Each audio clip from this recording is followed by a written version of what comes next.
Hey, it's Jordan with TYT Politics. I'm here with Anthony Rogers Wright.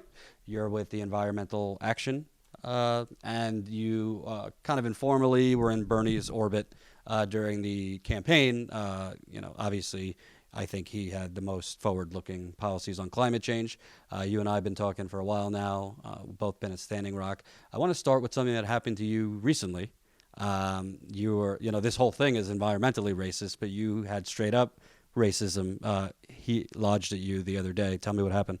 It was actually last night. I was finishing a meal up with two of my Native American comrades who I've been working with out here, and I stepped out to have a cigarette after finishing my meal at the Perkins in Mandan, and as I stepped outside, like three or four white gentlemen like came out yelling racial slurs at me, yelling racial slurs at my friends who were still in the restaurant. My friends came out to get me, and we went back inside to try to finish our meal. We told the manager what had occurred. The manager actually was great and tried to stand up for us. But after we just decided we should leave, we didn't feel safe. We do believe that they were actually following us for like a mile or two before we finally got home. And what provoked it once you were in the restaurant? Like, I'm assuming you guys weren't talking. Did they just out of nowhere? Yeah, we were being called professional activists, which is probably the most accurate thing that they said, actually, but and professional agitators. And I think that by judging by the clothing that we had on, I had a sweatshirt on that was designed by Honor the Earth, one of the organizations that's been working out here, run by Winona LaDuke. And I think just seeing that just provoked them, quite frankly. And it's kind of emblematic of what's been going on, not just here, but all over the country. You have people, certain media, and also conservatives, and frankly, some status quo Democrats that say, oh, these are just people without jobs. And Hillary Clinton herself, we know now about when the Keystone went through, those radical environmentalists, those damn radicals who want to save the water. When you're looking at this from a kind of a 360 view, this is not just about water and this is not just about oil. I think a lot of people are missing that this is kind of about the centuries long war against the Native Americans. A tribal lawyer I spoke to said Afghanistan's not even close to being the longest war in America's history. It's the war against Standing Rock. Can you kind of talk about from that angle what people should know? Yeah, I mean, I think that one of the things that really struck me in both times that I've been here is seeing the calm and collective approach that this native-led resistance has exhibited. And when I kind of inquired about that, they were like, we've been doing this for 500 years. This is nothing different. We're not shocked by this at all. And I think that that is emblematic of the fact that this is not, as you were saying, not just about an environmental issue. This, at its core, is racism. This, at its core, is, as I said earlier, this pipeline was slated to go through a majority white community. They rejected it and said, basically send it to the Native American area. Let that be the sacrifice zone. And that is something called NIMBYism, which in itself is an act of racism. I always like to say it's the vicarious mea culpa of Lois Gibbs, who's known for, her amazing work in Love Canal. And that kind of was like the beginning of NIMBYism. But what people didn't realize was that it's going to go to somebody else's backyard. And in far too many cases, that turns out to be low wealth people of color and communities of color. And even the Native Americans, what they're saying is that we have to shift from NIMBYism to NIABism, not in anyone's backyard. They don't want this to happen to anyone. So, which is why, for instance, myself and I do believe a collection of Native leaders who are here don't believe that rerouting would be a victory. That would go against their narrative of saying we're protecting this water for millions and millions of people. We're protecting this land for millions and millions of people. We're trying to cut the head off of the so-called black snake for millions of people. And they don't want to be a part of NIMBYism. So and I think that what's really interesting is that we saw the election of Donald Trump while this struggle and resistance was going on at the same time. And I think that what I experienced, and what quite frankly so many other Native people, Native women especially, have been experiencing in towns that are proximate to where the Standing Rock camp is a combination of Trump's election, sort of welcoming all of these racist people out of the woodwork. It's sort of like he's like a stick that hit the wasp nest and told them to all come out. A combination of that, and a combination of just their anger that Native people are standing up for themselves.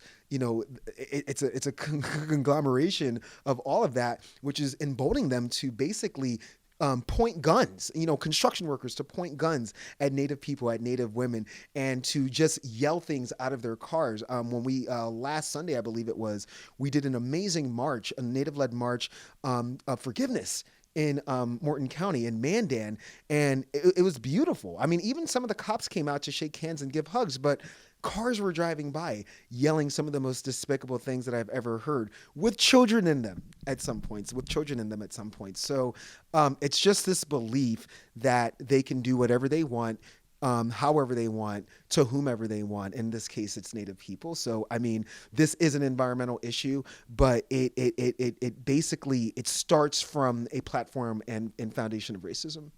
And I mean, let's just get down to it. President Obama, it's rubber meets the road time.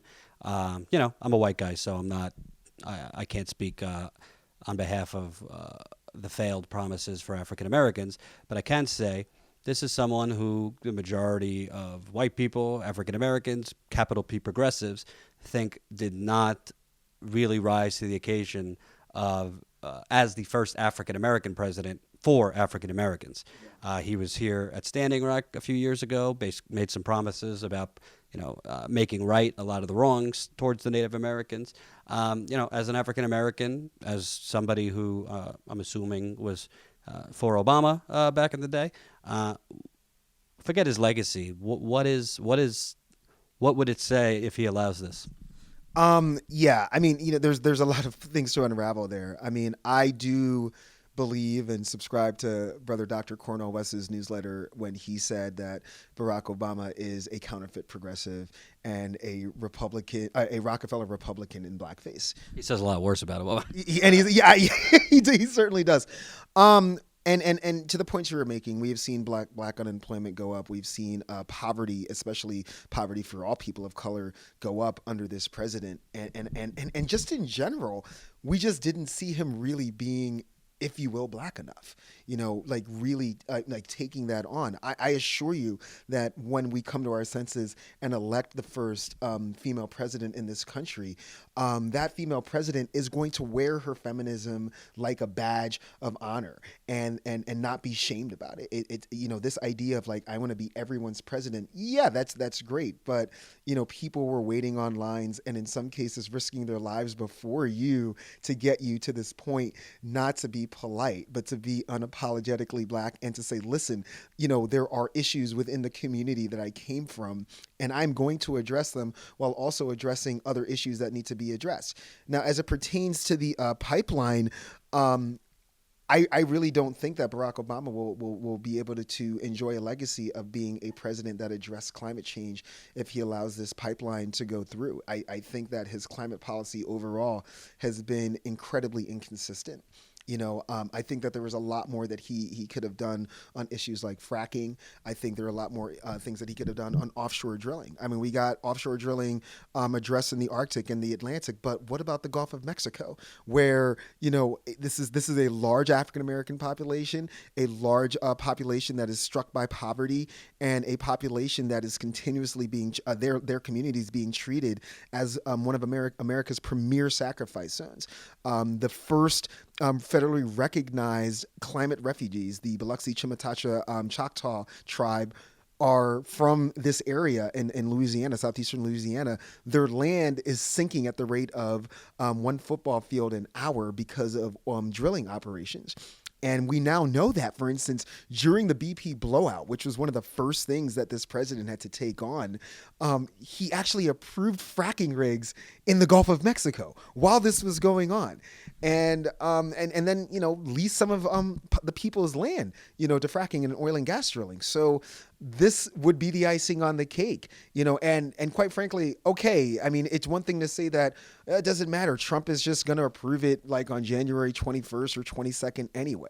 We're not talking about Trump. You're still the president of the United States. Which is not a given, and I'll get to that in a second. Which is not a given, exactly. So, I mean, but even if that was the case, you are still the president of the United States. You have a responsibility to show leadership, and showing leadership in this case would be to just straight up reject this pipeline. No more like we're going to see how this plays out. It's been playing out, Mr. President, and in the process, people, I like to say that this project has held a lighter to the land and to the water and to the cultural rights of Native Americans, and in the process has set the Constitution ablaze, illuminating the primordial racism, genocide, and oppression that this country was founded on. So Obama has an opportunity, to really lead on this. And if he doesn't, I really don't think that he gets to go down in history as a president that truly addressed climate change. He might have acknowledged it, but there's a difference between acknowledging something and addressing it.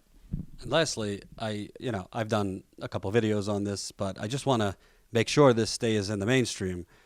Remind people, this is not it's very black or white, no pun intended. Right. This is Native American land as per the Fort Laramie Treaty of 1851, 1868. Yep. So when you see, the Army Corps, it's Army Corps land. And when you see, these federal judges, throwing, originally the judge said, I don't have a jurisdiction to rule on this. Basically, this would be like me, robbing your home. Yes. Luckily not shooting you, allowing you to leave. And then when you come to get your home back, you're arrested. Exactly. That's an amazing analogy. And they're trying to play both sides of it. On the one hand, it's sovereign native territory. On the other hand, we're going to make the decisions. And I'll give you an example of that. The feckless and incomplete environmental assessment that was done for this pipeline in the environmental justice section, which is in the socioeconomic section of the document, the way it reads is that this area is only 1.5% Native American. Okay. Now, the reason why they're allowed to say that is because they only took census data from U.S. soil, and they didn't include census data from the reservation. I don't want to cut you off, but it's so important to point this out. The company that did this assessment was selected by Energy Transfer Partners. Yes. It was they hired him. Yes. It was a consultant. So the company that's trying to get the pipeline through is the one hiring the people doing the assessment. Well, and this is actually not extraordinary. I mean, I like to say before I found religion, for about 10 years, I wrote environmental impact statements for environmental consulting groups. And, we would bid on writing the environmental documents for projects. That being said, even some of the worst corporations that I worked for, and I won't say them by name, I would have lost my job if I would have signed off on this environmental assessment because even though, I might not have agreed with projects or whatnot, my job as a consultant was to write what my mentor and supervisor at the time said are legally defensible documents. This obviously is not a legally defensible document. Otherwise, it would have been able to go through a long time ago. So yes, they picked Energy Transfer Partners, and I wish I remembered the name of the consultant group, but they picked this consultant group, and the consultant group presented them with this analysis, and they signed off on it, and they were okay with it. Why do you say it's not legally defensible? Well, for one, the example that I gave with the environmental justice section, I mean, they talk about tribal consultation. We know for a fact that tribal consultation did not take place at the level that it should have in the first place. But tribal consultation is a good faith effort, which should have also included asking them for census data on the reservation, which would have created a more genuine and accurate picture of the population of this area. And if that would have happened, it would have triggered Executive Order 12898, which calls on federal agencies to address environmental racism. Bill Clinton signed this in 1994. By not doing that, by not consulting truly with the tribes, they therefore were able to say that there is no environmental justice population in this area, and no disproportionate impacts would occur to people of color or low wealth communities. So that, to me, right there opened them up. I think that was extremely feckless. Number two, just the fact that they chose to do an environmental assessment instead of a full environmental impact statement, they left themselves open as well. The consultants in this case really did not do Energy Transfer Partners a service. And not that I'm into giving Energy Transfer Partners free or any advice at all for that matter, but their consultants actually let them down. And lastly, do you feel if this goes through, it just opens the floodgates for, I mean, the next thing? What are they going to do, a pipeline through a Black Lives Matter protest? I mean, it seems like if you allow this through, it's pretty much carte blanche to do it anywhere. I mean, that scenario plus the incoming administration, we have already seen two people chosen on his team, an extremist who has used racist rhetoric, anti-Semitic rhetoric, anti-Muslim rhetoric, and the guy in charge of his EPA transition doesn't. No, I know, but that guy says climate change is a hoax. Okay. And so you couple that. So we have troubling reports about who will be heading the Environmental Protection Agency if it's not abolished altogether. And we've also heard troubling reports that either Jan Brewer and Sarah Palin are on the short list for the Department of the Interior, which is something that will directly affect Native Americans and people, rural people across this country. And so if this pipeline is built, it will set, I believe, a primer for them to believe that they can, more frack gas pipelines all over the country. And I just have to end on this because, I work with, and Josh Fox has become a very good friend of mine over the last year. And he's a beautiful brother, but he is from New York, and he's just like me. He's stubborn and arrogant. He's not a person who needs to be told that he's right. I was next to Josh Fox in Orlando when he specifically said, and you can see this on C-SPAN, it's almost verbatim, that the people of Florida, Pennsylvania, and Ohio were not going to vote to have their backyards fracked. And he admonished the Democrats, and he said, "Are you ready to give away 2 or 3 percentage points for these people who are not going to vote for this?" And if you look at the exit polls in Pennsylvania and Florida, it's between 2 and 3 points. And that scenario that Josh was talking about that we needed to stop, it's going to be just open season. If this pipeline goes through, we're already hearing that Keystone could come back from the dead.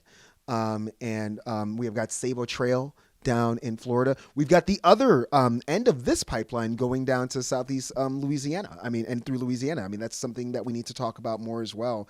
And I think that as activists, I think that as progressives, true progressives, and everyone in between, we have a responsibility to fight for our lives and to fight like hell. Thanks, Ben. Thank you, brother. Appreciate it. All right.